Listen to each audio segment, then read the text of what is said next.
مل کر بلند آواز میں درود بھیج دیں محمد و آل محمد پر۔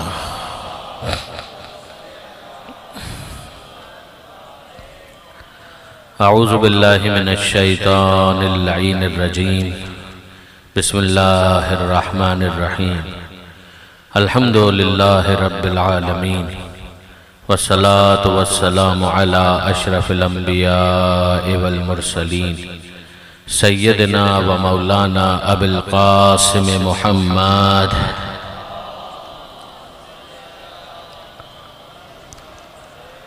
وَأَهْلِ بَيْتِهِ الطَّيِّبِينَ الطَّاهِرِينَ الْمَعْصُومِينَ الْمَظْلُومِينَ الْمُنْتَجَبِينَ الْمُنْتَخَبِينَ الْمَيَامِينَ لَا سِيَّمَا لِلْإِمَامِ الْمُنْتَظَرِ وَالْحُجَّةِ الثَّانِيَةِ عَشَرَ الَّذِينَ أَذْهَبَ اللَّهُ عَنْهُمُ الرِّجْسَ وَطَهَّرَهُمْ تَطْهِيرًا۔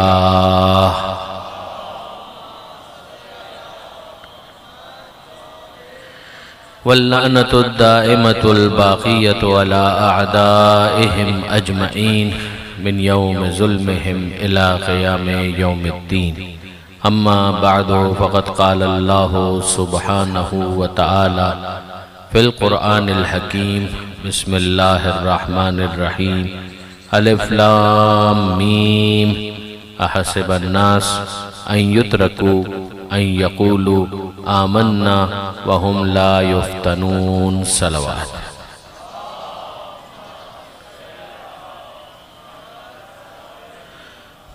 برادران عزیز و خاران محترم، سر فتن، امتحانات کا راز، یہ ہے عنوان، اور مسلسل گزارشات آپ کی خدمت میں پیش کرنے کی کوشش کی جا رہی ہے۔ پروردگار عالم مختلف طریقوں سے اپنے بندوں کا امتحان لیتا ہے۔ کچھ عمومی امتحان ہوتے ہیں، کچھ خصوصی امتحان ہوتے ہیں۔ پروردگار عالم نے سورہ مبارکہ ملک، بہت مشہور سورہ ہے، ارشاد ہوا تبارک الذی بیدہ الملک وہو علی کل شیء قدیر الذی خلق الموت والحیات لیبلوکم ایکم احسن عملا۔ بابرکت وہ ذات، ملک اس کا ہے، اقتدار اس کا ہے، اسی نے ہر ایک کو پیدا کیا، اسی نے زندگی اور موت کو پیدا کیا۔ یہ زندگی اور موت کی خلقت یہ بھی اسی لیے ہے لِيَبْلُوَكُمْ أَيُّكُمْ أَحْسَنُ عَمَلًا، کہ وہ آزمانا چاہتا ہے کہ تم میں سے کون ہے جو خدا کی بارگاہ میں حسن عمل کا تحفہ لے کر پیش ہوتا ہے۔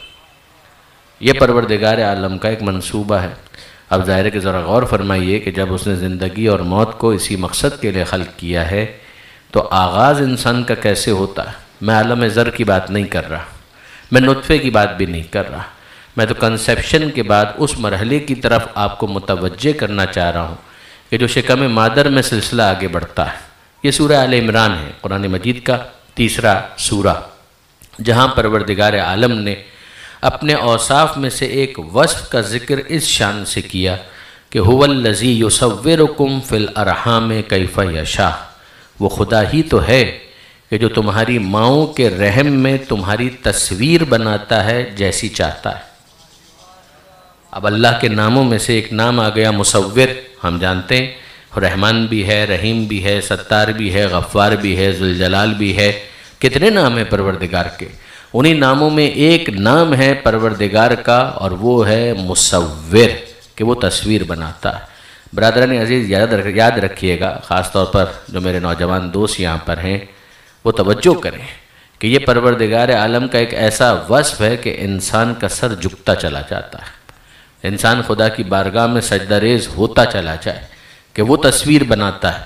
دیکھیے میرے ایک مرحوم دوست جو اکثر اس آیت کی تشریح کرتے ہوئے مجھے یاد آ جاتے ہیں، ان کا نام تھا ڈاکٹر غلام محمد رحمانی صاحب۔ وہ مفکر بھی تھے، یعنی ڈاکٹر تو تھے، دوا دیتے تھے، علاج کرتے تھے، جسم کے ڈاکٹر تھے، مگر ساتھ ہی ساتھ دین کے اعتبار سے ان کی فکر بہت دقیق تھی۔ میں نے ان سے بہت استفادہ کیا، اللہ ان کے درجات کو بلند کرے۔ انہوں نے ایک مرتبہ اس بات کو بیان کیا تھا کہ جب وہ ڈاکٹری کر رہے تھے تو یہ زمانہ وہ تھا کہ جب یہ PDF files, e mails, internet, what's app یہ سب کچھ نہیں ہوتا تھا۔ تو اس زمانے میں، بلکہ آپ میں سے بھی بہت سارے وہ افراد کے جنہوں نے 20-25 سال پہلے کالج اور یونیورسٹی اٹینڈ کیا ہے وہ میری بات کی تائید کریں گے کہ یہ تو بڑا ایک عام فنومینا تھا کتابیں ایکسچینج کرنا، کہ دو کتابوں کی ضرورت ہے، ایک آپ کے پاس ہے ایک ہمارے پاس ہے، تو ہم نے پڑھ لی تو آپ کو دے دی، آپ نے اپنی والی کتاب پڑھ لی تو ہم کو دے دی. تو اس طرح سے کتابیں ایک دوسرے کے ساتھ تبادلہ ان کا ہوا کرتا تھا، ایکسچینج ہوتا تھا. تو وہ فرماتے تھے کہ ایک کتاب تھی جو ایمبریولوجی پر لکھی گئی تھی، فیٹس کی ڈیولپمنٹ، یعنی جو رحم مادر میں بچے کے بننے کے مراحل ہیں ان کے بارے میں مختلف مراحل کو ویکس کی صورت میں ڈسکس کیا گیا تھا. عام طور پر تو یہی اصطلاح ہے، محاورہ ہے کہ 9 مہینے بچہ ماں کے شکم میں رہتا ہے، کچھ کم کچھ زیادہ، مگر غالباً میڈیکل کی اصطلاحات میں ہفتوں کا حساب ہوتا ہے. تو اس کتاب میں وہ فرما رہے تھے کہ ہفتوں کا حساب تھا کہ بھئی پہلے ویک میں یہ ڈیولپمنٹ، پھر دوسرے ویک میں بچہ اتنا بڑا ہو جائے گا، پھر اتنا بڑا ہو جائے گا، پھر اتنا بڑا ہو جائے گا. تو وہ فرما رہے تھے کہ میرے ایک دوست نے مجھ سے وہ کتاب بورو کی، ادھار لی کہ پڑھ کر میں واپس کر دوں گا. تو جب وہ کتاب انہوں نے واپس کی تو وہ اپنے جذبات پر قابو نہ رکھ سکے. وہ میڈیکل کے اسٹوڈنٹ تھے، کتاب پڑھنے کے لیے لے گئے اور مختلف مراحل جو اس میں لکھے ہوئے تھے کہ یہ ذرہ ناچیز ہفتوں کے بعد کہاں پہنچ جاتا ہے، تو ڈیولپمنٹ کے ہر فیز کے آگے وہ فرماتے ہیں کہ ان کے دوست نے بے اختیار قلم سے قرآن کی ایک آیت لکھ دی تھی. اور وہ کیا تھی؟ وہ آیت یہ تھی کہ فَبِأَيِّ آلَاءِ رَبِّكُمَا تُكَذِّبَانِ، کہ تم اپنے رب کی کون کون سی نعمتوں کو جھٹلاؤ گے. وہی تو خدا ہے کہ جو ذرہ ناچیز کو رحم مادر میں مختلف مراحل سے گزار کر جیتا جاگتا انسان بنا دیتا ہے. درود بھیجئے محمد و آل محمد پر.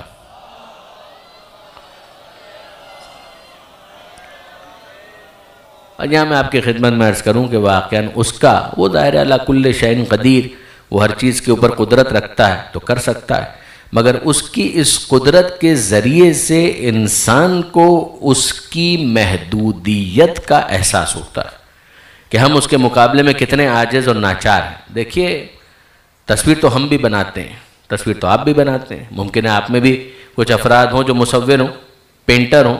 بھئی خطاط گزرے ہیں، مصور گزرے ہیں، پکاسو گزرے ہیں، صادقین گزرے ہیں، تو بڑے مشہور خطاط بھی گزرے ہیں، بڑے مشہور مصور بھی گزرے ہیں. آج بھی بڑے ماہر کیلیگرافی کے ماہرین موجود ہیں، خطاطی کے ماہرین موجود ہیں، پینٹرز موجود ہیں، تصویر بنانے والے موجود ہیں، ڈرائنگ ماسٹرز موجود ہیں. مگر کتنا فرق ہے ہمارا تصویر بنانا کہاں اور اس کا تصویر بنانا کہاں. ذرا غور فرمائیے گا، ہم جب تصویر بناتے ہیں تو ہم محتاج ہیں، کتنی چیزوں کے محتاج ہیں. ہم اگر تصویر بناتے ہیں تو ظاہر کاغذ کے اوپر، گتے کے اوپر تصویر بنائیں گے، تو تصویر بنانے کے لیے ہمیں رنگوں کی ضرورت ہے. جب تک رنگ نہیں ہوں گے ہم تصویر نہیں بنا سکتے. کاغذ کی ضرورت ہے، اس کے بغیر تصویر نہیں بنا سکتے. جس سطح کے اوپر وہ کاغذ رکھا ہوا ہے اس کا ہموار ہونا ضروری ہے. اگر اس میں تحرک ہے، حرکت ہے، تو تصویر نہیں بنا پائیں گے. اس لیے کہ وہ تصویر ہلتی جلتی ہوگی، اس کے اندر ٹھہراؤ نہیں ہوگا، اس کے اندر کسی طرح کا بھی کوئی نظم، کوئی ربط، کوئی ارتباط، منظم تصویر نہیں بن پائے گی اگر وہاں پر تحرک ہے. اچھا پھر مجھے بتائیے کہ اگر ہم تصویر بنانا چاہیں تو ہمیں روشنی کی ضرورت ہے یا نہیں ہے؟ ہم اگر تصویر بنانا چاہیں تو ہمیں روشنی کی ضرورت ہے. اندھیرے میں تو تصویر نہیں بن سکے گی. ساری لائٹیں آف کر دیں اور پھر اس کے بعد کہیں کہ تصویر بناؤ، تو تصویر کیسے بنے گی؟ تو ہمیں سمجھ میں آیا کہ ہم اگر تصویر بنانا چاہیں تو رنگوں کے محتاج، سطح کے ساکن ہونے کے محتاج، کلر کے محتاج، ہم محتاج روشنی کے. ہم اس بات کے محتاج کہ اگر تصویر بن گئی ہے تو خبردار اس کے اوپر پانی نہ گر جائے. اگر پانی گر گیا تو تصویر خراب ہو جائے گی. ایسا ہے یا نہیں؟ ہماری جو تصویر ہم بناتے ہیں تو اتنے خطروں میں وہ تصویر بنتی ہے اور اتنی چیزوں کی احتیاج ہو تب وہ تصویر بنتی ہے. اور خدا کہاں تصویر بنا رہا ہے؟ خدا کہاں تصویر بنا رہا ہے؟ خدا وہاں تصویر بنا رہا ہے کہ جہاں پر روشنی نہیں ہے، 3 پردوں میں اور 3 تاریکیوں میں تصویر بنا رہا ہے. اور خدا کہاں تصویر بنا رہا ہے کہ جہاں پر سکون نہیں ہے، مسلسل حرکت ہے، تحرک ہے. خدا کہاں تصویر بنا رہا ہے کہ جہاں پر کوئی رنگ موجود نہیں ہے اور پھر وہ رنگ بھر کے ہمیں دکھا رہا ہے. خدا کہاں تصویر بنا رہا ہے؟ ہماری تصویر پر پانی گرے تو تصویر خراب ہو جائے. خدا وہاں تصویر بنا رہا ہے کہ جہاں پر مایا ہی مایا ہے، پانی ہی پانی ہے. اندھیرے میں تصویر بناتا ہے، بغیر رنگوں کے تصویر بناتا ہے، تحرک میں تصویر بناتا ہے، اور پھر اس کے بعد عزیزوں ہم اگر تصویر بنا لیں تو تصویر ہی ہوگی، اس میں ہم روح تو نہیں پھونک سکتے۔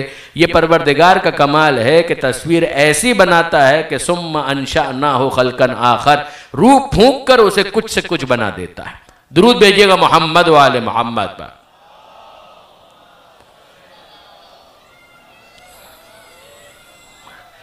اب جو واقعاً غور طرف بات ہے نا وہ یہ کہ پروردگار عالم نے یہ تصویر تو بنا دی، اور اس تصویر کے بنانے کے بعد، زندگی دینے کے بعد اس دنیا میں بھیج بھی دیا۔ ایک سوال، وہ سوال یہ ہے کہ پروردگار عالم نے یہ تصویر کیا فنا کرنے کے لیے بنائی ہے؟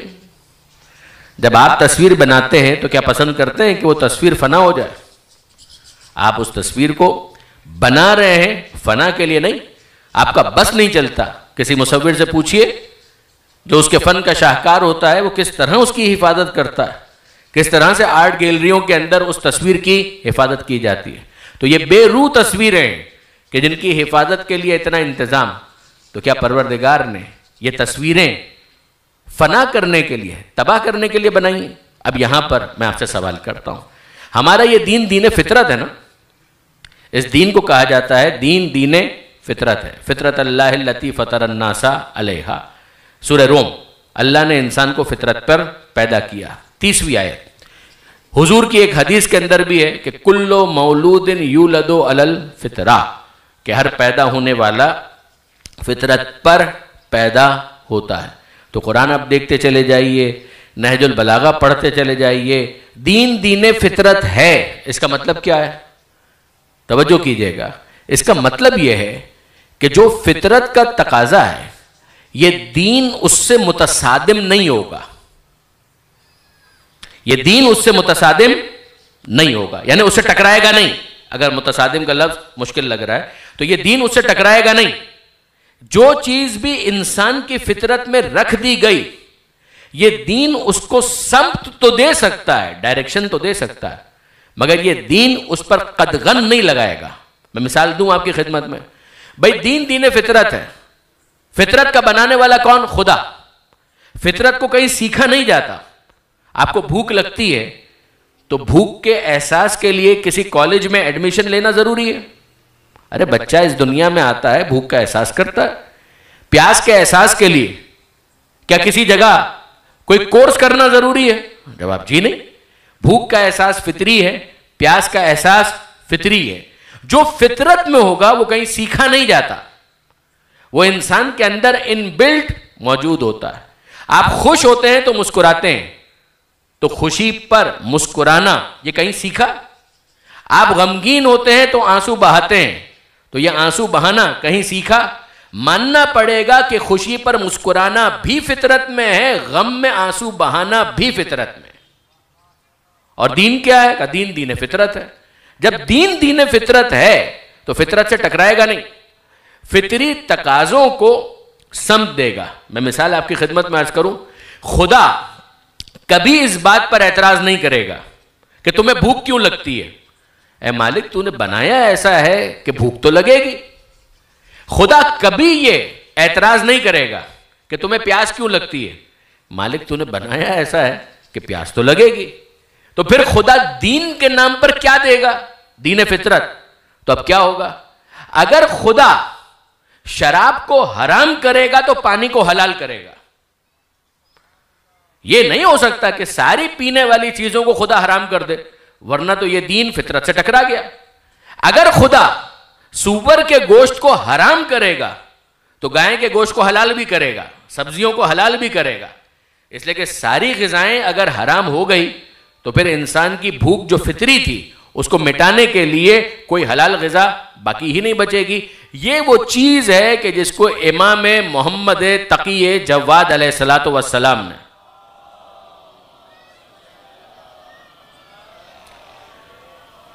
امام نے ارشاد فرمایا۔ اچھا، امام کے نام پر باواز بلند درود بھیج دے محمد و آل محمد پر۔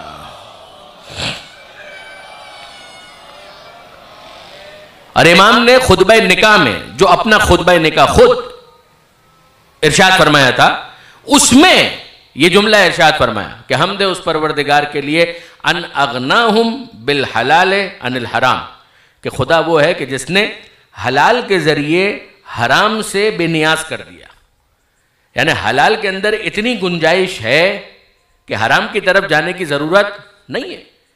پانی وافر مقدار میں ہے تو شراب سے پیاس کیوں بجھاؤ گے؟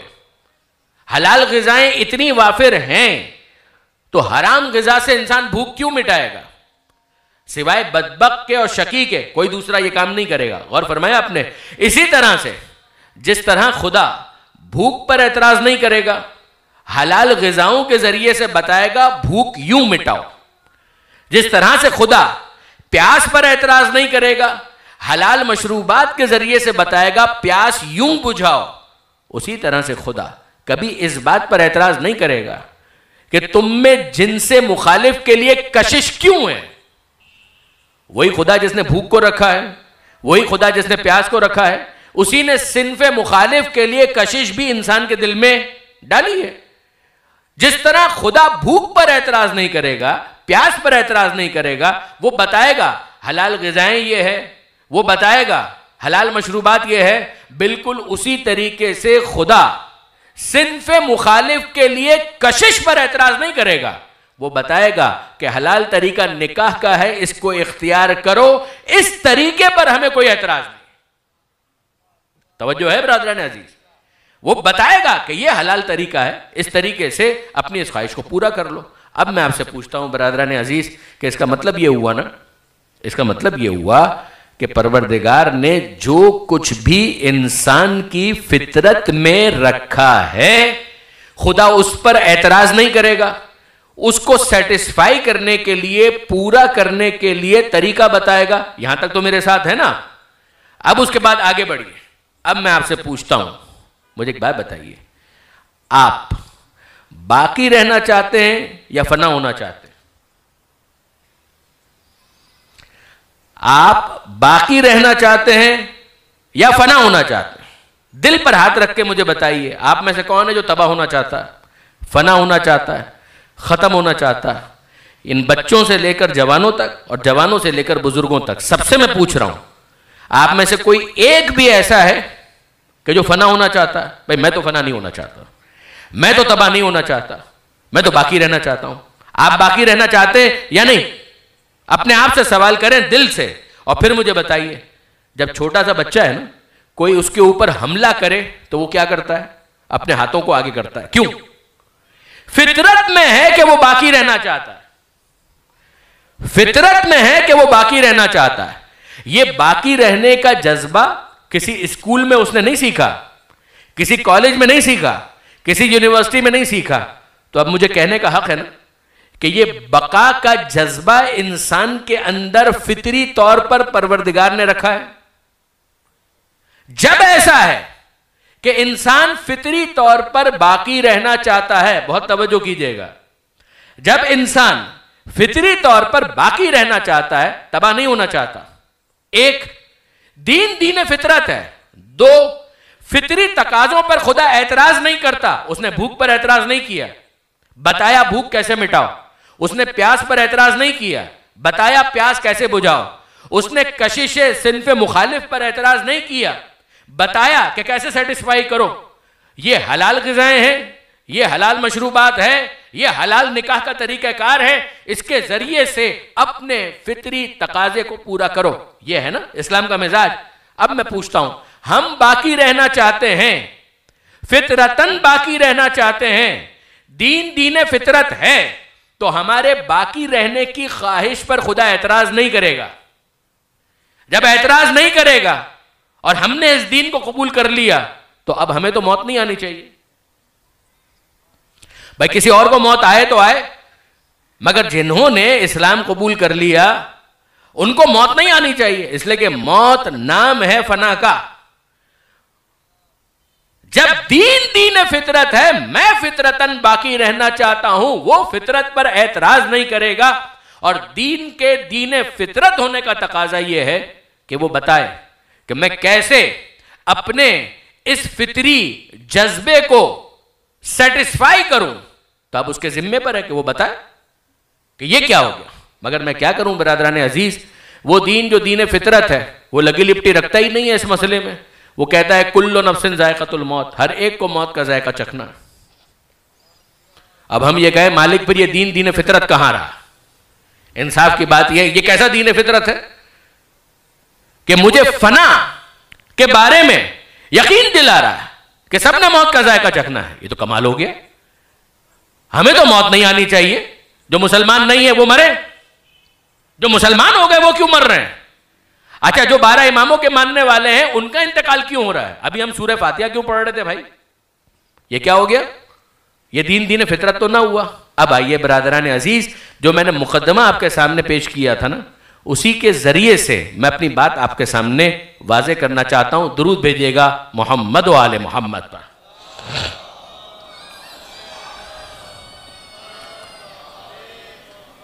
اصل میں مسئلہ کیا ہے؟ مسئلہ یہ ہے کہ دین فطرت ہے. فطرت پر وہ اعتراض بھی نہیں کرے گا، فطری تقاضوں کو پورا کرنے کے لیے راہ بھی بتائے گا. مگر اب میں کیا کروں؟ جو حل ہے اسی حل کو جب مصیبت سمجھ لیا جائے تو پھر حل کہاں سے ملے؟ آپ ڈاکٹر کے پاس جائیں اور کہیں کہ میرا علاج کرو، وہ گولیاں دے، اور آپ گولی کھانے کے بجائے یہ سمجھیں کہ یہ ڈاکٹر گولیاں دے رہا ہے. بات واضح ہوئی کہ یہ گولی نہیں دے رہا، یہ گولیاں دے رہا ہے. تو پھر انصاف سے مجھے بتائیے کہ وہ ڈاکٹر کیا کرے؟ یہ دین فنا نہیں ہے. اس نے جو تصویر بنائی ہے وہ فنا کرنے کے لیے نہیں بنائی ہے. جو رحم مادر میں وہ مصور تصویر بنا رہا ہے، یہ تصویر اس نے فنا کرنے کے لیے نہیں بنائی. یہ تصویر اس نے تباہ کرنے کے لیے نہیں بنائی. وہ بقا دینا چاہتا ہے. مگر کیسے؟ ذرا غور کیجئے گا. ہم آئے رحم مادر سے، اس دنیا کے اندر آئے، سانس لے رہے ہیں، اپنا وقت پورا کریں گے، چلے جائیں گے. ہوا کیا؟ تمثیلات ہیں. ان تمثیلات پر، پیرابلز، ان کے اوپر ذرا غور کیجئے گا. ہوا یہ کہ شکم مادر میں وہ بچہ جو آہستہ آہستہ بن رہا تھا، تو وہ تو نطفے سے آہستہ آہستہ ڈیولپ ہونا شروع ہوا. تو وہاں پر دوسرے جو اعضاء موجود تھے وہ آپس میں باتیں کرنے لگے. بہت توجہ کیجئے گا اور ان کی باتیں سنیے. وہ کیا باتیں کر رہے ہیں؟ وہ باتیں یہ کر رہے ہیں کہ جناب ہم تو پہلے سے یہاں پر موجود تھے، یہ نیا کون آ گیا؟ وہ اعضاء جو وہاں پر موجود تھے پہلے سے، بھئی دل موجود تھا، گردے موجود تھے، پھیپڑے موجود تھے، یہ سب تو پہلے سے موجود ہے، جگر پہلے سے موجود تھا. اور اب یہ بچہ نیا بننا شروع ہو گیا، آہستہ آہستہ بڑھتا جا رہا ہے. تو یہ آپس میں باتیں کر رہے ہیں ایک دوسرے سے کہ ہم تو یہاں پر پہلے سے موجود تھے، یہ نیا کون آ گیا؟ اب یہ نیا جو مہاجر آیا ہے تو آ کر ظاہر ہے کہ یہاں پر وسائل کی تقسیم کا بھی مسئلہ ہوگا. پہلے تو ہم ہی لوگ تھے، اب یہ بھی آ گیا، اب اس کو بھی اکوموڈیٹ کرنا پڑے گا. تو اس کو اکوموڈیٹ کرنا پڑے گا تو یہ تو مشکل ہو جائے گی. وسائل میں اس کو بھی شریک کرنا پڑے گا. تو اب کیا کریں؟ تو اب باتیں ہو رہی ہیں. ایسے میں ایک نے کہا کہ یہ آیا تو ہے مگر مطمئن رہو، یہاں پر رہے گا نہیں، چلا جائے گا، یہاں پر ٹھہرے گا نہیں، چلا جائے گا. تو دوسرے نے پوچھا تم کو کیسے پتا کہ یہاں پر ٹھہرے گا نہیں، چلا جائے گا؟ اس نے کہا ذرا دیکھو تو صحیح، یہ جو بن رہا ہے تو اس میں بن کیا رہا ہے؟ کہ اس کی تو آنکھیں بن رہی ہیں. آنکھوں کا کام کیا ہے؟ آنکھوں کا کام ہے دیکھنا. تو یہاں پر کوئی منظر ہے؟ یہاں پر تو اندھیرا ہے. تو اندھیرے میں بن رہا ہے اور آنکھیں بن رہی ہیں. تو یہ آنکھوں کا بننا دلیل ہے کہ یہاں پر بن رہا ہے، یہاں کے لیے نہیں بن رہا. بہت توجہ کیجئے گا کہ یہ آنکھیں دلیل ہے کہ یہاں پر بن رہا ہے، یہاں کے لیے نہیں بن رہا. کہ اور دیکھو اس کے تو کان بن رہے ہیں. کانوں کا کام کیا ہے؟ سننا. تو یہاں پر کوئی آواز ہے؟ یہاں پر تو کوئی آواز ہی نہیں ہے، تو یہ سنے گا کیا؟ کہ یہ کانوں کا بننا دلیل ہے کہ یہاں پر بن رہا ہے مگر یہاں کے لیے نہیں بن رہا. آنکھوں کا بننا دلیل ہے، یہاں پر بن رہا ہے، یہاں کے لیے نہیں بن رہا. کہاں جائے گا؟ ایسی جگہ پر جائے گا جو رنگ و نور کی دنیا ہوگی، روشنی کی دنیا ہوگی، جہاں دیکھنے کے لیے منظر ہوگا. کان بن رہے ہیں، دلیل ہے اس بات کی کہ یہاں پر بن رہا ہے، یہاں کے لیے نہیں بن رہا. یہ کسی ایسی جگہ جائے گا جہاں آواز ہوگی، جہاں شور ہوگا. اور دیکھو اس کے تو ہاتھ بن رہے ہیں. ہاتھوں کا کام کیا ہے؟ اٹھانا. پیروں کا کام کیا ہے؟ چلنا. تو یہاں پر چلنے کے لیے کون سا میدان موجود ہے؟ یہ پیر اس بات کی دلیل ہے کہ یہاں پر بن رہا ہے، یہاں کے لیے نہیں بن رہا. تو پھر کہاں جائے گا؟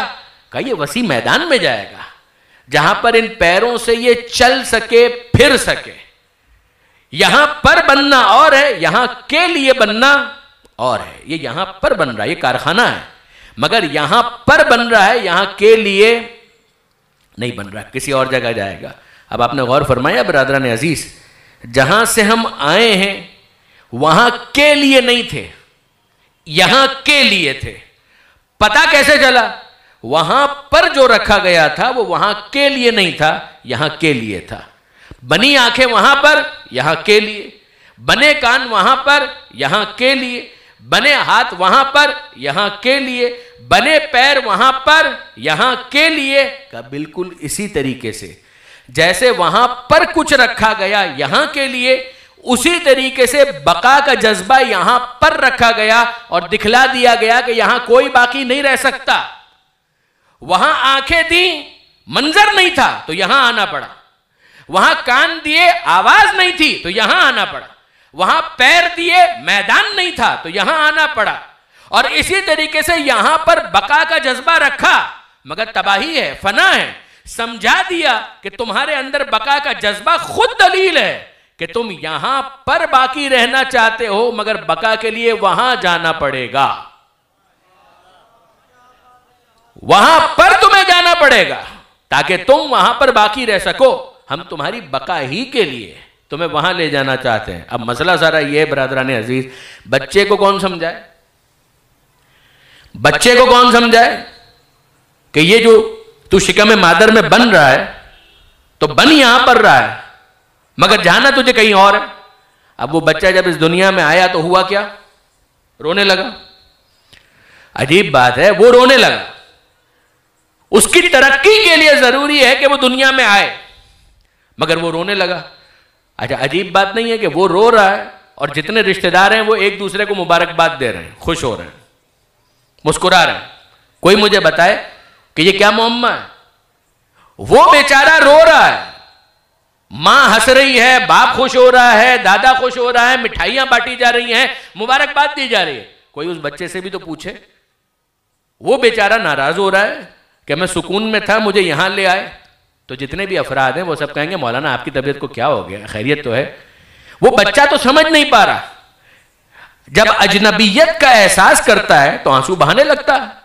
تو میں نے کہا لیکن آنسو بہا رہا ہے تو اس کی بات کو کنسیڈر کرو، ریورس کر دو، واپس وہیں بھیج دو جہاں سے یہ آیا تھا. کہا کہ نہیں، ایسا تھوڑی ہوتا ہے، ابھی اسے احساس نہیں ہو رہا کہ اس کی ترقی کے لیے یہ ضروری ہے، لہٰذا رو رہا ہے. مگر چند دنوں کے بعد جب اسے احساس ہوگا کہ وہاں پر بننے کے لیے تھا، رہنے کے لیے نہیں تھا، تو یہاں کی آب و ہوا سے، فضا سے مانوس ہو جائے گا، خوش ہو جائے گا. تو آپ نے غور فرمایا، اس بچے کے رونے سے متاثر ہو کر آپ اس کی ترقی کے سفر کو روکتے نہیں ہیں. بالکل اسی طریقے سے انسان اس دنیا سے آگے جائے گا تو ترقی کرے گا، بقا کو پائے گا. بچے کے رونے کو آپ نظر انداز کر دیتے ہیں، مرنے والے کے رونے کو خدا نظر انداز کر دیتا ہے. غور فرمایا آپ نے. لیکن اب کیا کریں؟ وہ بچہ رو رہا ہے تو اس کے رونے کو نظر انداز تو کر دیا. ہم یہ تو نہیں کریں گے کہ ریورس کر دیں، پیچھے بھیج دیں، آگے آئے گا. لیکن اب کیا کریں؟ وہ طریقہ کار یہ ہے کہ اس کو مانوس بھی کرنا ہے. تو مانوس کرنے کا طریقہ کار کیا ہے؟ طریقہ یہ ہے کہ جس کے پیٹ میں تھا اب اس کی گود میں دے دو. جس کے پیٹ میں تھا اب اس کی گود میں دے دو. تو ہوگا کیا؟ جب شفقت کا احساس کرے گا، محبت کا احساس کرے گا، انسیت کا احساس کرے گا تو رونا بھول جائے گا، مسکرانے لگے گا، تبسم آ جائے گا، ہنسنے لگے گا، خوش ہو جائے گا، سرور آ جائے گا. یہی ہوگا نا عزیزان. تو ہمیں سمجھ میں آ گیا کہ اگر ماں کی گود مل جائے تو بچہ اجنبیت کو بھول جاتا ہے، مانوس ہو جاتا ہے.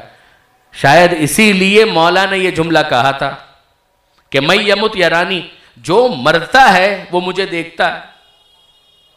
کتنا حسین جملہ ہے، بہت توجہ کیجئے گا. میں یمت یرانی، جو مرتا ہے مجھے دیکھتا ہے. یعنی دنیا میں آئے تھے روتے ہوئے، ماں کی گود مل گئی تو رونا تھم گیا، تبسم آ گیا، مسکرانے لگے۔ دنیا سے جا رہے ہو روتے ہوئے، مگر علی کا دیدار ہو جائے گا تو رونا تھم جائے گا، چہرے پر مسکراہٹ آ جائے گی، خوش ہو جاؤ گے، مسرور ہو جاؤ گے۔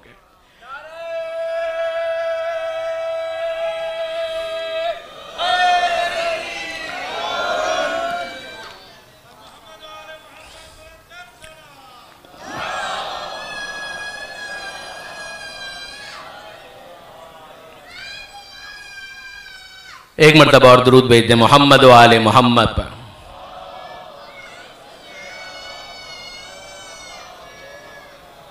تب برادران عزیز آپ نے غور فرمایا، بہت توجہ کیجئے گا، واقعاً اس مرحلے سے جس سے ہم سب ہو کر آئیں، اگلا مرحلہ سمجھنا کتنا آسان ہو جاتا ہے۔ اب کوئی مجھے بتائے برادران عزیز، ذرا اذان مکمل ہو جائے پھر میں اپنی بات کو آگے بڑھاتا ہوں۔ درود بھیجئے گا محمد و آل محمد پر۔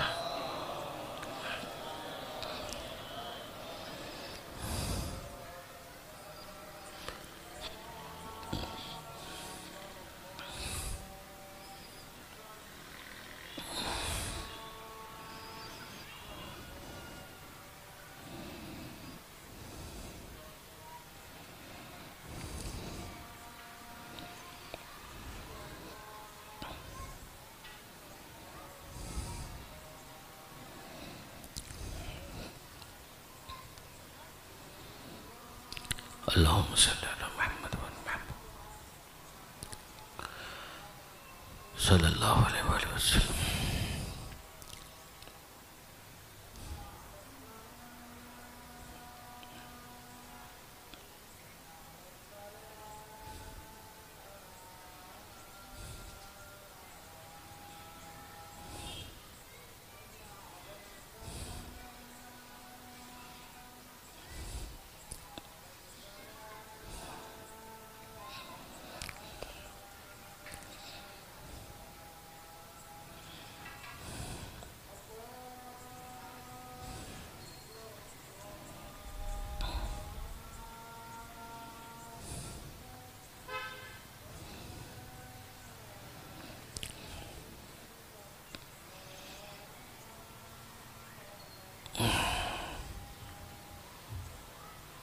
صلوات اللہ محمد و آل محمد محمد و آل۔ ایک مرتبہ اور مل کر درود بھیج دیں محمد و آل محمد پر۔ اللہم صلی علی محمد و آل محمد۔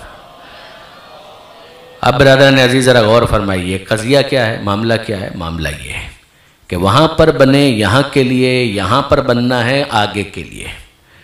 وہاں پر جس طرح سے بن رہے تھے، اگر وہیں پر ان چیزوں کو استعمال کرنا چاہیں کر نہیں سکتے تھے۔ یہاں پر جو جذبہ بقا موجود ہے اس کو یہاں پر ایگزیکیوٹ کرنا چاہیں ممکن نہیں ہے۔ یہاں سے وہاں جانا ضروری ہے بقا کے لیے، مانوس کرنے کے لیے کہ مولا کا دیدار۔ اب اس کے بعد اگلا مرحلہ کیا ہے؟ اگلا مرحلہ یہ ایک بات بتائیے کہ اگر شکم مادر میں وہ بچہ تو 9 مہینے کے لیے نا، 9 مہینے کے لیے 8.5 سوا 9، کچھ کم کچھ زیادہ، لیکن مجھے ایک بات بتائیے کہ اگر وہاں پر کوئی چیز صحیح نہ بن پائے، فرض کیجئے آنکھ صحیح نہ بن پائے، تو کتنے عرصے کے لیے نابینا ہو جائے گا؟ 9 مہینے کے لیے، 9 مہینے کے لیے وہاں پر رہا ہے نا۔ اگر آنکھ صحیح نہیں بن پائی، خدا نہ کرے، تو کتنے عرصے کے لیے نابینا ہو جائے گا؟ 60 سال کے لیے۔ تو یہ کیا بات ہوئی؟ جب 9 مہینے کے اندر کمی رہی ہے تو 9 مہینے یہاں پر سزا ملنی چاہیے نا، 60 سال کے لیے کیوں؟ اگر وہاں پر کان صحیح نہ بن پائے تو کیا 9 مہینے کے لیے انسان بہرا ہو جائے گا؟ جواب جی نہیں۔ 60 سال 70 سال جو زندگی ہے وہ بہرا ہو جائے گا۔ اگر وہاں پر ہاتھ پیر صحیح نہیں بن پائے تو کیا 9 مہینے کے لیے معذور ہو جائے گا؟ جواب جی نہیں۔ وہاں پر اگر ہاتھ پیر صحیح نہ بن پائے تو وہاں کا پیریڈ تھا 9 مہینے، مگر 60 سال کے لیے معذور ہو جائے گا۔ تو ہم کو سمجھ میں آیا کہ لمحوں نے خطا کی تھی، صدیوں نے سزا پائی۔ یہ ہوتا ہے کہ وہاں صحیح نہ بن پائے تو یہاں بھگتنا پڑ جائے گا، جتنے عرصے کے لیے یہاں پر رہو گے بھگتنا پڑ جائے گا۔ اگر وہاں صحیح نہ بن پائے تو 9 مہینے کی سزا نہیں ہوگی، یہاں کی زندگی خراب ہو جائے گی۔ بالکل اسی طریقے سے یہاں صحیح نہ بن پائے تو وہاں کی زندگی خراب ہو جائے گی۔ اب کوئی یہ نہ کہے کہ جناب یہ تو 50 سال کی زندگی ہے اور وہ ہمیشہ کی زندگی ہے. یہی تو خدا سمجھانا چاہتا ہے کہ 9 مہینے کے اندر کمی رہ گئی جس میں تمہارا قصور بھی نہیں ہوگا, یہاں بھگتنا پڑ جائے گا. یہاں اگر کمی رہ گئی تو تمہارا قصور ہوگا, وہاں بھگتنا پڑ جائے گا, پھر وہاں پر بھگتنا پڑ جائے گا. یعنی اب میں کہنا یہ چاہ رہا ہوں کہ انسان اگر نماز پڑھتا ہے نا, وہ نماز نہیں پڑھتا, وہاں کے لیے اپنے آپ کو بنا رہا ہے. یہاں اگر روزہ رکھتا ہے تو یہاں کے لیے روزہ نہیں رکھ رہا, وہاں کے لیے خود کو بنا رہا ہے. یہاں اگر ماتم کرتا ہے, یہاں کے لیے ماتم نہیں کر رہا, وہاں کے لیے اپنے آپ کو بنا رہا ہے. اب اگلی بات میں عرض کروں آپ کی خدمت میں کہ ہم بھی جانتے ہیں کہ ٹیکنالوجی ہے, اور کبھی ایسا ہوتا ہے کہ بچہ ماں کے شکم میں کچھ کمی رہ جاتی ہے, یہاں پر آتا ہے, اور پھر اس کے بعد علاج ہوتا ہے, اور علاج کے ذریعے سے اس کو ٹھیک کر دیا جاتا ہے. ہر علاج ممکن نہیں ہے, مگر بعض چیزیں ایسی ہیں کہ ان کا علاج ہو جاتا ہے. تو جس طریقے سے بعض بیماریاں جو وہاں سے لے کر آتا ہے علاج کے ذریعے سے صحت مند ہو جاتا ہے, تو یہاں سے اگر بیمار گیا تو شفاعت کا علاج وہاں پر ہو سکتا ہے, وہ ہو سکتا ہے. ایک تو یہ ہے کہ انسان یہیں پر ٹھیک ہو جائے, توبہ کے ذریعے سے یہیں پر علاج کر لے, تو اس جیسا کوئی نہیں. لیکن اگر یہاں پر علاج نہ کیا مگر جڑا ہوا ہے محمد و آل محمد سے, تو امکان ہے کہ وہاں پر شفاعت کا علاج ہو سکتا ہے, رحمت خدا کا علاج ہو سکتا ہے, علی کا اشارہ ہو سکتا ہے, زہرا کی دعا مل سکتی ہے, حسنین کی توجہ ہو سکتی ہے, کسی بھی طریقے سے. مگر کوشش یہی کرنی چاہیے کہ یہیں پر ٹھیک ہو کر وہاں پر جائیں. وہاں پر درجات کی بلندی کے لیے شفاعت ملے تو کیا کہنا. ایک تو ہے کہ بیمار گئے, صحت کے لیے شفاعت. ایک یہ ہے کہ صحت مند گئے اور درجات کی بلندی کے لیے شفاعت. یہ بھی شفاعت ہے, وہ بھی شفاعت ہے. غور فرمایا برادران عزیز آپ نے. بس دامن وقت میں اس سے زیادہ قطعاً گنجائش نہیں, اور ظاہر ہے کہ مجھے مصائب کے چند جملے آپ کے سامنے بیان کرنے ہیں. اگر موت کا یہ کانسیپٹ واضح ہو جائے برادران عزیز, تو پھر کربلا والوں کا انداز ہمیں سمجھ میں آتا ہے. ورنہ انصاف کی بات یہ ہے کہ ایک شخص ہے, وہ آسانی سے اپنی زندگی کو بچا سکتا ہے. کیوں جانا چاہتا ہے حسین کے پاس, کیوں حسین کی طرف سے قربان ہونا چاہتا ہے, جب وہ اصل حیات کو جان چکا ہے کہ بقا وہاں پر ہے. تو پھر اس کے بعد اس عارضی دنیا میں, اس عارضی دنیا کو کارخانہ سمجھتے ہوئے وہ اپنے آپ کو بنانے کی کوشش کرتا ہے. وہ جانتا ہے کہ حسین کے سامنے تاج شہادت اگر سر پر آ گیا تو وہاں وہ بقا ملنے والی ہے کہ جس سے بڑھ کر اور کچھ ہو نہیں سکتا. بہت توجہ کیجئے گا برادران عزیز.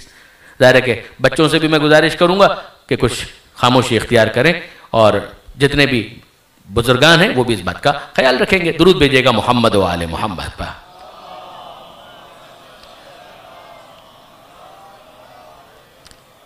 تو میں عرض کرنا چاہ رہا تھا کہ آپ دیکھیے, کل میں نے جناب قاسم کے حوالے سے ذکر کیا تھا, آج بھی جناب قاسم کی مہندی برآمد ہونی ہے.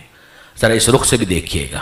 اس ننھے شہزادے کو بھی ہم یاد کریں جس کا نام ہے علی اصغر, اور کچھ جناب قاسم کو بھی یاد کریں. دیکھیے عجیب بات ہے, مولانا کلب عابد صاحب علی اللہ مقامہ لکھنؤ میں انہوں نے یہ مصائب اس طرح سے پڑھے تھے, جس سے میں استفادہ کرتے ہوئے آپ کے سامنے چند جملے عرض کرنا چاہ رہا ہوں. حسین کے بھی کربلا میں 3 بیٹے ہیں, حسن کے بھی کربلا میں 3 بیٹے ہیں. کتنی مماثلت ہے. حسین کے 3 بیٹے, حسن کے بھی 3 بیٹے. حسین کے تینوں بیٹوں کے نام علی, علی اکبر, علی اصغر اور علی زین العابدین. اور حسن مجتبیٰ کے 3 بیٹے, حسن مثنی, عبداللہ ابن حسن, اور پھر اس کے بعد قاسم ابن حسن. حسن مثنی کو حسن مثنی کہتے ہی اس لیے کہ دوسرے حسن, یعنی حسن کے بیٹے حسن, جناب عبداللہ ابن حسن اور قاسم ابن حسن. مجھے معلوم ہے میرے بہت سارے دوستوں نے, یعنی نوجوانوں نے یہ نہیں سنا ہوگا. جناب حسن مثنی اور سید سجاد دونوں کے درمیان ایک قدر مشترک, دونوں کربلا میں تھے, شہید نہیں ہوئے. کربلا میں جو اکثر افراد ہیں وہ شہید ہو گئے, مگر یہ استثناء ہے. سید سجاد علی زین العابدین, جن سے امام حسین کی نسل آگے بڑھی, سید سجاد بھی کربلا میں تھے، محمد باقر بھی کربلا میں تھے، سید سجاد کے فرزند۔ امام باقر علیہ السلام ہارڈلی 3-3.5 سال کے تھے۔ 57 ہجری میں 5ویں امام کی ولادت ہوئی ہے، 61 ہجری کے آغاز میں کربلا کا واقعہ ہے۔ سید سجاد مستقبل میں امام ہے۔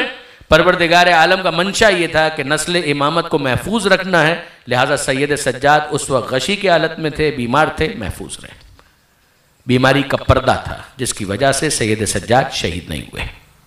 یہ ہے ایک فرزند امام حسین کے۔ حسن مجتبیٰ کے فرزند حسن مصنع، یہ کربلا میں موجود تھے، میدان میں بھی گئے، لڑے بھی، زخمی بھی ہوئے، زخمی ہو کر گر گئے، اور جب زخمی ہو کر گر گئے تو ان کو شہید سمجھ لیا گیا۔ کیا عجیب اتفاق ہے کہ حسن مجتبیٰ کا سر نہیں کاٹا گیا، حسن مصنع کا سر نہیں کاٹا گیا۔ وہ شہداء کے درمیان موجود تھے، دوسرے شہداء کے سر کاٹ لیے گئے۔ پروردگار عالم نے اہتمام کیا، حسن مصنع زخمی موجود تھے، بے ہوش تھے، ان کا سر کسی نے نہیں کاٹا۔ پھر اس کے بعد زخمی حالت میں کب تک رہے؟ یہاں تک کہ بنی اسد والے آئے شہداء کے لاشوں کو دفن کرنے کے لیے۔ اس موقع پر انہوں نے سانس کی آمد و شد کو محسوس کیا کہ یہ تو زندہ ہیں، اور پھر ان کو لے گئے، پھر ان کا علاج ہوا، اور علاج ہوا، اور اس کے بعد وہ مدینہ منورہ واپس آئے، اور امام حسن مجتبیٰ کی نسل جناب حسن مصنع سے آگے بڑھی۔ وہ حسین مظلوم کی نسل جو سید سجاد سے آگے بڑھی، یہ حسن مصنع کے ذریعے سے امام حسن مجتبیٰ کی نسل آگے بڑھی۔ اب آئیے ایک اور فرزند، اور وہ فرزند کون ہیں؟ وہ ہیں عبداللہ ابن حسن۔ یہ بھی کمسن شہزادہ، یہ کہاں تھا؟ خیمے میں تھا، شہید ہوا۔ حسین مظلوم کا وہ بیٹا علی اصغر، وہ بھی تیر ستم سے شہید ہوا، اور یہ حسن مجتبیٰ کا بیٹا عبداللہ ابن حسن، یہ بھی تیر ستم سے شہید ہوا، مگر تیر سے پہلے اس نے تلوار کی ضرب کو برداشت کیا۔ یہ کب ہوا؟ دیکھیں برادران عزیز، آپ کے گریے کے لیے تو حسین کا نام بھی بہت کافی ہے، آنکھوں میں آنسو لانے کے لیے تو حسین کا نام بھی بہت کافی ہے۔ روایت کا الفاظ ہیں کہ اِنَّ لِلْحُسَيْنِ حَرَارَةً فِي قُلُوبِ الْمُؤْمِنِينَ، ارے حسین کے تو نام پر مومنوں کے دل میں وہ حرارت ہے کہ جسے کبھی کوئی ٹھنڈا نہیں کر سکتا۔ تو حسین کا نام آ جائے، سید سجاد کا نام آ جائے، کربلا کے شہداء کا ذکر ہو جائے تو آنسو بہانے کے لیے تو بہت کافی ہے۔ مگر ذرا دل تھام کر سنیے کہ وہ وقت بھی آ گیا جب شمر خنجر چلانے والا تھا، کوئی تلوار مارنا چاہتا ہے، کوئی خنجر چلانا چاہتا ہے، اور ایسے میں عبداللہ ابن حسن خیمے میں تھے، یہ حسن مجتبیٰ کا لال، اس کی عمر بھی تقریباً 12 برس ہے۔ اور جب اس نے دیکھا کہ ارے میرے چچا کی گردن پر حملہ ہو رہا ہے تو وہ فوراً آگے بڑھے، دوڑتے ہوئے گئے، اور جا کر انہوں نے اپنے ہاتھوں کو آگے کر دیا۔ جب تلوار گری ہے تو عبداللہ ابن حسن کے دونوں ہاتھ کٹ گئے، لٹک گئے، اور جب یہ کیفیت ہو گئی تو اس وقت فوراً کہا رہے اماں میرے ہاتھ کٹ گئے۔ امام حسین نے آنکھیں کھولی، اپنے بھتیجے کو دیکھا، تھوڑی دیر کے لیے ہمت کی، بیٹھے، اور عبداللہ ابن حسن کو اپنی آغوش میں لیا، پیار کیا، اور کہا بس بیٹا تھوڑی دیر کی بات ہے، کچھ دیر کے بعد تم اپنے جد کے پاس پہنچنے والے ہو، وہ تمہاری تمام مشکلوں کو حل کرنے والے ہیں۔ ابھی حسین گود میں لے کر اپنے اس پیارے بھتیجے کو پیار کر رہے تھے کہ تیر ستم آیا اور عبداللہ ابن حسن کی گردن کے پار ہو گیا۔ عجیب داستانیں ہیں جو کربلا میں پیش آئی ہیں۔ عبداللہ ابن حسن تیر ستم سے شہید ہو گئے۔ یہ بھی کربلا کے شہداء میں شامل ہیں کہ جس نے حسین کی آغوش میں دم توڑا۔ کتنی مماثلت ہے ان کی اور شہزادہ علی اصغر کی۔ یہ بھی حسین کی آغوش میں ہے، وہ بھی حسین کے ہاتھ پر تھے۔ انہوں نے حسین کی آغوش میں تیر ستم کو گردن پر دیکھا، اور وہ علی اصغر تھے کہ جو آغوش امام مظلوم میں تھے۔ ہاں اتنا فرق ہے کہ یہ بچہ بول پا رہا تھا، علی اصغر تو بول بھی نہیں سکتے تھے۔ یہ بچہ پھر 12 سال کا تھا، مگر علی اصغر وہاں پر تو سال کا کوئی لاحقہ ہی نہیں ہے، وہ 6 مہینے کا بچہ ہے۔ علامہ سید علی نقی صاحب فرمایا کرتے تھے یہ بچہ تو دنیا میں آیا تھا کربلا میں جانے کے لیے، کربلا میں جانے کے لیے، اور پھر کربلا سے اس دنیا سے جانے کے لیے۔ تو واقعاً عجیب وہ منظر ہے کہ جب حسین مظلوم نے اپنے ہاتھوں پر اس بچے کو رکھا ہوا ہے اور یہ کہتے ہیں کہ اے فوج اشقیہ اگر تمہاری نظر میں کوئی قصوروار ہے تو میں ہوں نا. ارے اس بچے نے کیا قصور کیا ہے؟ آؤ اور آگے بڑھ کر اس کو پانی پلاؤ. ارے اس کی ماں کا دودھ تک خشک ہو چکا ہے.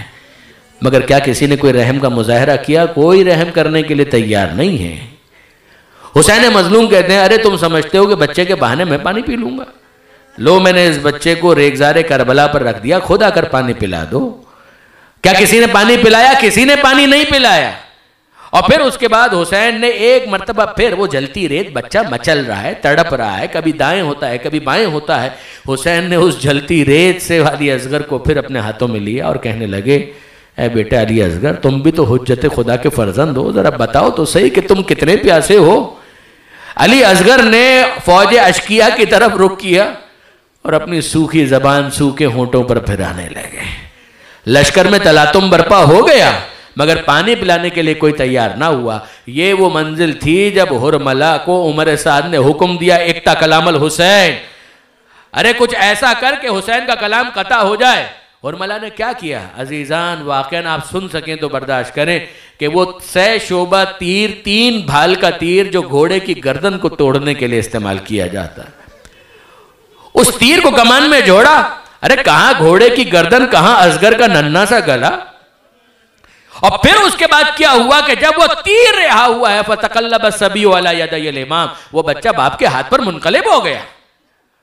جب بچہ باپ کے ہاتھ پر منقلب ہو گیا، خون گر رہا ہے. حسین نے چلو آگے بڑھا دیا اور اپنے چلو میں اس خون کو جمع کر لیا اور پھر اس کے بعد اپنے چہرے پر مل کر کہا میں اسی طرح سے ہاکذا القی جدی رسول اللہ، میں اسی طرح اپنے جد مصطفیٰ سے ملاقات کروں گا کہ میرے چہرے پر میرے اصغر کا خون ہوگا. ماتم حسین.